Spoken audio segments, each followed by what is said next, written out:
নমস্কাৰ প্ৰকাশ পিএছ ব্লগলৈ আপোনালোকক পুনৰবাৰ স্বাগতম জনাইছোঁ। ব'লকচোন আজি ভিডিঅ'টো আৰম্ভ কৰোঁ।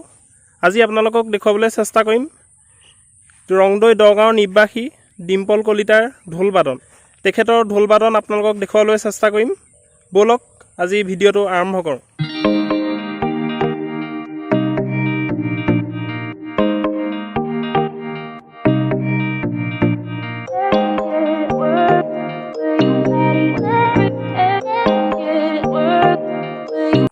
বন্ধুসকল, মই আহি বৰ্তমান ডিম্পল দাৰ ঘৰত উপস্থিত হ'লোহি। দেখিছোঁ ডিম্পল দাই ঢোল বাদন কৰিয়ে আছে, গতিকে আহকচোন তেওঁৰ ঢোল বাদন প্ৰথমতে আমি উপভোগ কৰোঁ, তাৰপিছত তেওঁৰ লগত দুই এষাৰ কথা পাতিম, তেওঁৰ বিষয়ে জানিম। গতিকে আহক প্ৰথমে আমি ঢোল বাদন উপভোগ কৰোঁ।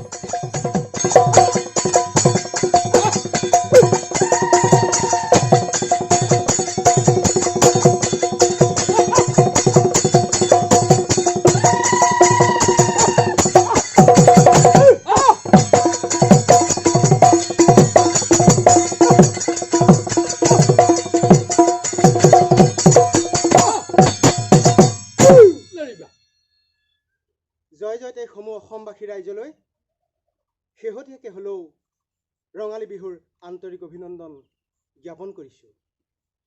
অসমৰ গণশিল্পী মঘাই ওজাৰ অনুপ্ৰেৰণা আৰু মোৰ ঢোলৰ গুৰুলৈ ভক্তিভৰা সেৱা আগবঢ়াই আজি আমি এচাপৰ ঢোল বাদন আৰম্ভ কৰিবলৈ লৈছোঁ। এয়া আমি বজাবলৈ লৈছোঁ ঢোলৰ ৰগৰ।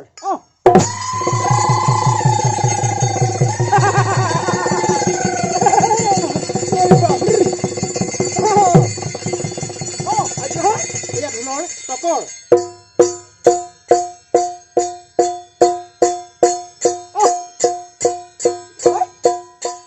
এই ঢোলৰ চাপৰ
বসন্তৰ জাননী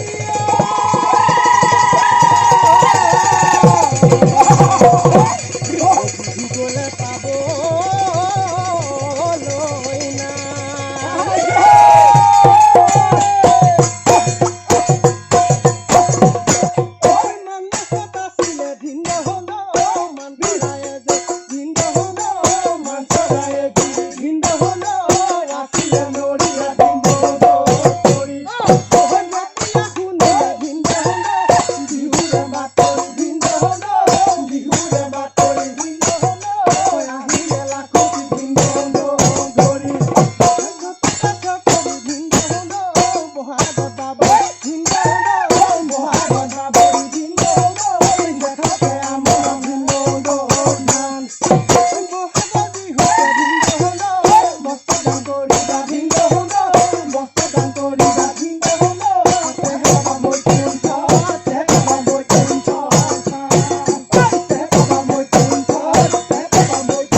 তেওঁ সুন্দৰ ঢোল বাদন আৰু সুন্দৰ বিহুগীতে আপোনালোকক দেখুৱাবলৈ সক্ষম হ'লোঁ। আহকচোন তেওঁৰ লগত দুষাৰ কথা পাতোঁ আমি। নমস্কাৰ, মই যোৰহাট ৰংদৈ দগাঁৱৰ এজন বিশিষ্ট যুৱক। সৰুৰে পৰা ঢোল বজাই ভাল পাওঁ, বিহুনাম গাই ভাল পাওঁ। অসমৰ বিভিন্নজন গুৰুৰ ওচৰত মই শিক্ষাদান কৰি অসম তথা অসমৰ বাহিৰতো এই ঢোল বাদন কৰিবলৈ মই সুবিধা পাইছোঁ।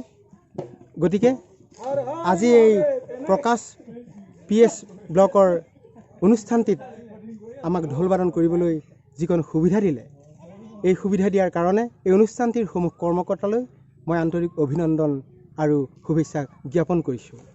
আশা ৰাখিছোঁ আগন্তুক দিনত যেন এই অনুষ্ঠানটিয়ে আমাক যিকোনো অনুষ্ঠান পৰিৱেশন কৰিবলৈ সুবিধা দিয়ে। ডিম্পল কলিতালৈ ধন্যবাদ থাকিল। ডিম্পল দাক পুনৰবাৰ ধন্যবাদ জ্ঞাপন কৰিলোঁ। আশা কৰোঁ তেওঁ কান্ধত ঢোলটি লৈ অসমীয়া সংস্কৃতি আৰু এখোপ যাতে আগুৱাই নিব পাৰে, তাকে কামনা কৰিলোঁ। আৰু ভিডিঅ'টো আজিলৈ ইমানেই আছিলে। আশা কৰোঁ আপোনালোকে ভিডিঅ'টো চাই নিশ্চয় ভাল পালে। গতিকে ভিডিঅ'টো চাই আপোনালোকে কেনেকুৱা পালে কমেণ্ট কৰি জনাব, ভিডিঅ'টো লাইক কৰিব, আৰু যিসকলে চেনেলটো ছাবস্ক্ৰাইব কৰা নাই তেওঁলোকে চেনেলটো পুনৰবাৰ ছাবস্ক্ৰাইব কৰি দিব। যিসকলে আগতে ছাবস্ক্ৰাইব কৰি থৈছে তেওঁলোকে পুনৰবাৰ ছাবস্ক্ৰাইব কৰি নিদিব, কাৰণ আকৌ যদি পুনৰবাৰ ছাবস্ক্ৰাইব কৰি দিয়ে আনছাবস্ক্ৰাইব হৈ যাব। গতিকে ধন্যবাদ, আজিলৈ ইমানেই।